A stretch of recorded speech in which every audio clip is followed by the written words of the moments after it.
आ, आप सब लोगों को जानकारी एक सेकंड आप सब लोगों को जानकारी में है कि 7 और 8 के दरमियान रात्रि जो है इंदौर बिलासपुर ट्रेन के अंदर से एक अर्चना तिवारी नाम की युवती जो B3 एसी कोच में थी, वहां से वो लापता हो गई। जब से ये मिसिंग रिपोर्ट कायम हुई है उसी दिन से हम लोग जो है वो उस लड़की को ढूंढ रहे हैं, मगर उसके बावजूद जो है लगभग 10 से 11-12 दिन तक हम लोगों को वो ढूंढने के बाद में आज फाइनली नेपाल बॉर्डर से लड़की को बरामद किया गया है। मामला कुछ इस प्रकार है कि अर्चना तिवारी नामक लड़की जो है ये कटनी की रहने वाली है। वहां से उसने अपना ग्रेजुएशन कंप्लीट किया हुआ है। वहां पर ये जो है वो स्टूडेंट छात्रा नेता छात्रा वगैरह भी रही हुई है NSUI से। उसके बाद में फिर ये 2 साल तक जो है वो जबलपुर में प्रैक्टिस करती थी एडवोकेट की। उसके बाद इंदौर में ये पिछले 1 साल से एडवोकेट की वकालत कर रही थी। इसी दरमियान जो है इसके परिवार वालों की तरफ से लगातार इसको रिश्ते वगैरह आ रहे थे जिसमें इसको शादी नहीं करनी थी। लगभग 3 से 4-5 शादी के प्रपोजल आने के बाद में कुछ इश्यूज हुए, शादियां टूटी या उसको नहीं करना था, उसने ना बोल दिया। एक इंदौर में जो है इसकी दोस्ती हुई सारांश जोगचंद करके है, 26 साल का लड़का है, शुजालपुर का रहने वाला है। ये 1 जनवरी के आसपास में, मतलब 1 जनवरी 2025 के आसपास में उसकी जो है वो उसके साथ में मित्रता हुई है। और ट्रेन में ही, इसी सेम ट्रेन में जो है ये उस दिन जा रहे थे और आमने सामने जो है इनका रिजर्वेशन था, तो आमने सामने बैठे हुए थे। ये वकील थी, किसी चीज़ के बारे में बात कर रही थी। सारांश का भी कुछ जो है वो इश्यू चल रहा था घर पे, तो उस तरीके से उसने उससे बात करना शुरू किया। उसके बाद में बातें जो है वो और भी जो इसके लीगल इश्यूज थे, इसने अपना ड्रोन कंपनी का एक कुछ प्राइवेट लिमिटेड कंपनी बनाने के लिए ये प्रयास कर रहा था इंदौर में, तो उसके लीगल डॉक्यूमेंट को लेकर इन आपस में बातचीत होना शुरू हो गई और उसके बाद में फिर इनकी लगातार बातें शुरू हो गई। जब ये घटना दिनांक जो 7 तारीख है, उसके पहले इसके माता पिता ने और इसके बड़े ताऊ ने जो है वो एक तहसीलदार पटवारी के साथ में इसका रिश्ता फिक्स कर लिया था। उस टाइम पे परिवार के साथ में इसकी लंबी कहासुनी हुई है। उन्होंने कहा कि अब तुम अपनी पढ़ाई वढ़ाई सब छोड़ दो और तत्काल वापस आ जाओ, तुम शादी करके जो है वो तुम्हें जाना ही है। अब की बार जो है वो तुम मना नहीं करोगी और तुम्हारा जो पढ़ाई लिखाई, वो कोटिल एकेडमी में इंदौर में पढ़ाई लिखाई कर रही थी लड़की जो है वो, साथ में वकालत कर रही थी, तो करियर खत्म करके अब तुम्हें सिर्फ जो है वो शादी करनी है। ये इस तरीके की बातें जब घर में चल रही थी तो उसका काफी बहसबाजी हुई है।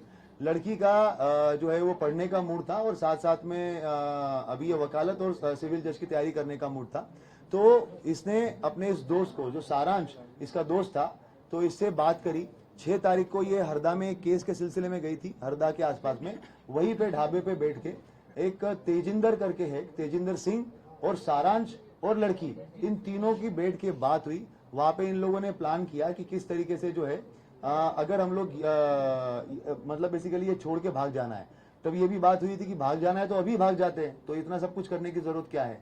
मगर उस टाइम पे ये बात हुआ कि ऐसा नहीं, अगर ऐसे करेंगे तो वो पता चल जाएगा। ये जो इंदौर बिलासपुर ट्रेन जा रही है वहां पे हम बैठेंगे, जल्दी ट्रेन में से अगर चले जाएंगे तो बहुत सारी हो सकता है कि मिसिंग पर्सन रिपोर्ट कायम होगा।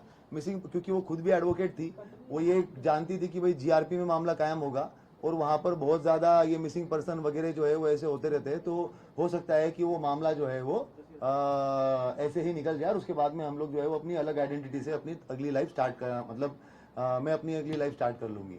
इस तरीके से इन लोगों ने प्लान बनाया। तेजिंदर जो है ये एक गाड़ी चलाने वाला ड्राइवर था। ये इसके संपर्क में जो है वो पिछले लगभग 3-4 महीने से आया हुआ था। तेजिंदर जो है वो सारांश के थ्रू इसके संपर्क में आया था। ये कहीं पे भी जाना जाती थी, माहेश्वर या बाकी जब जगहों पे, तो ये तेजिंदर के साथ में ही जाती थी, तो तब से इसको जानती थी। ये इटारसी रेलवे स्टेशन के पास में रहता था, तो इनकी बात हुई कि कहां पर CCTV कैमरे नहीं है। तो तेजिंदर ने बताया कि इटारसी रेलवे स्टेशन जो है वो मैं बहुत अच्छे से जानता हूँ, वहां पर जहाँ पे कैमरे नहीं है वहां से मैं इसको लेके चला जाऊंगा। तो ये डिसाइड हुआ कि ये इंदौर से बैठेगी। उसके बाद में फिर जब ये ट्रेन में बैठी है तो इसने सारांश को फोन किया है। कपड़े जो है वो सारांश शुजालपुर में रहने वाला है सारांश, और इंदौर में अप डाउन करता है। वहां से ये कपड़े खरीद के लेके आया उसके। ये एक अपनी XUV 700 XUV गाड़ी से जो है वो बाय रोड वहां पे इटारसी तक आया और नर्मदापुरम तक आया। नर्मदापुरम में इसको तेजिंदर मिला। तेजिंदर के साथ में इसने उसको कपड़े दिए। तेजिंदर जो है वो नर्मदापुरम में ट्रेन में बैठा हुआ है। ट्रेन में बैठने के बाद में इसने लड़की को कपड़े दिए। उसके बाद में जो सारांश है, ये लड़का पहुंचा इटारसी बाय रोड उसके बाद लड़की ने जो है वो अंदर ही अंदर कपड़े वपड़े चेंज किए ताकि उसको कोई पहचान ना सके। उसके बाद में ये A2 B3 कोच में ये थी, मगर ये A2 कोच से अलग से बाहर निकली इटारसी में। इटारसी में ऐसे बाहर निकली कि क्योंकि तेजिंदर को पूरा पता था कि कैमरे का सिस्टम कहाँ कहाँ पे है और कहाँ पे नहीं है, तो आउटर एरिया में इसने जो है वो लड़की को उतारा और वहां से उसको लेके चला गया। और बाहर जो है वो सारांश वेट कर रहा था, तो वहां पर उसने जो है वो लड़की को लेके जाकर सारांश को दे दिया। लड़की ने अपने मोबाइल और घड़ी जो है वो तेजिंदर को दे दी और बता दिया कि भाई इसको जो है ये आपका बागतवा और मिडघाट वाला जो एरिया है उस तरफ कहीं तो फिकवा देना, ताकि ये बात हो जाएगी। तेजिंदर से उसने ये भी बात की थी कि हम लोग 3-4 लड़कों से एक रिपोर्ट लिखवा देंगे कि भाई कोई तो लड़की वड़की जो है वो यहाँ पे गिर गई है करके ऐसा। और ट्रेन में जब आगे गाड़ी वाड़ी रहेगी तो वहां पर हम लोग जो है वो कंप्लेंट करवा देंगे। ये सारी बातें हो गई और उसके बाद में उसको मोबाइल और घड़ी वगैरह दे दिया।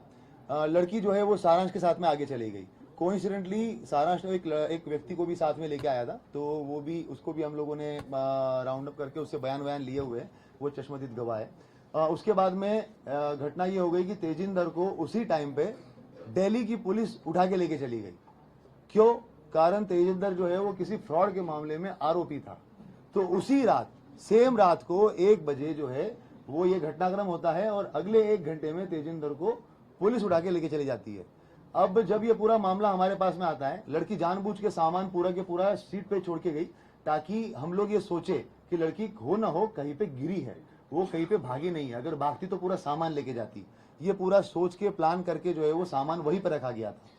उसके बाद में जैसा कि उसने सोचा था, जब हमारे पास में मामला आया, सारा डिस्कशन हुआ, बात यही हुई कि भाई सामान जो है वो पूरा के पूरा छोड़ के चली गई है। छोड़ के गई इसका मतलब कहीं ना कहीं गिरी होगी। और मिडघाट और वो वाले एरिया का भी जानबूझ के वो मोबाइल जो है वो उसी एरिया में बंद हुआ था, तो हम लोगों ने वहाँ पर पूरा सर्चिंग ऑपरेशन भी चलाया, पूरे थानों में भी हम लोगों ने बात करी, वो सारी चीज़ें करी। मगर उसी टाइम पे एक चीज़ और, सारांश के साथ में जब बात हुई थी तो स्टार्टिंग में जब जनवरी में उसकी बातें हुई थी तो कॉल पे बात होती थी, मगर उसके बाद में व्हाट्सएप कॉल हुआ था। तो वो उस वजह से जो है उसके साथ में वो बातें जो है वो सीडीआर में डिटेक्ट नहीं हो पाई। हम लोगों ने आईपीडीआर निकालने के बाद में उसका नंबर जो जब वापस आया और पता चला कि इससे वापस ये बात हो रही थी और ये लड़का छूट गया है पूछताछ करने के लिए, उसके बाद टीम जो है वो उस तक पहुंची है। तेजिंदर को जब हम लोगों ने ये पता किया, तेजिंदर का नंबर मिला और जब हम लोगों ने उसके बारे में डिटेल पता किया तो हम लोग काफी श्योर हो गए थे कि तेजिंदर इस मामले में लिंक है। मगर जैसे ही हमें पता चला कि ये जो है वो चोरी के मामले में दिल्ली पुलिस उठा के लेके गई है, तो हमें फिर स्टार्टिंग में लगा कि हो सकता है कि ये किसी दूसरे मामले में होगा। और जब सारांश को उठाया गया और सारांश से जब पूछताछ हुई तो उसने बताया कि तेजिंदर, लड़की और इसने सबने मिलकर ये प्लान किया था।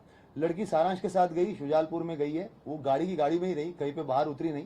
इन लोगों ने इसका चीज का ध्यान रखा कि कहीं पे भी टोल नाका नहीं आना चाहिए, क्योंकि पुलिस जो है वो टोल नाके पे भी सीसीटीवी कैमरे देखती है और अगर गाड़ी के थ्रू आरएफआईडी से अगर पैसा कट जाता है तो उससे भी जो है वो डिटेक्ट हो सकता है। तो इन्होंने टोल नाका अवॉइड किया और ऐसे ऐसे रास्ते से गए जहां से टोल नाका नहीं हो।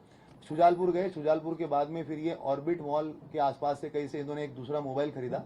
और लड़की, जब तक मीडिया में इस चीज़ का काफ़ी हाइप हो गया था, तो जितना इनको एक्सपेक्टेशन था कि मामला एकदम सिंपल तरीके से निपट जाएगा, तो वो लगने लग गया कि अब तो ये नहीं होगा, तो इसको मध्य प्रदेश छोड़ के कहीं तो जाना पड़ेगा जहाँ पे अलग भाषा के लोग हैं। तो इन्होंने हैदराबाद चूज़ किया।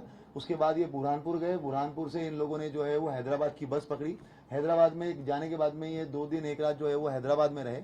फिर जब मामला और ज़्यादा हाइप पकड़ने लग गया तो जो सारांश है, ये ड्रोन का जो एक नया स्टार्टअप इसने डाला हुआ है और इसका जो क्लाइंट बेस है वो नेपाल में भी कुछ है।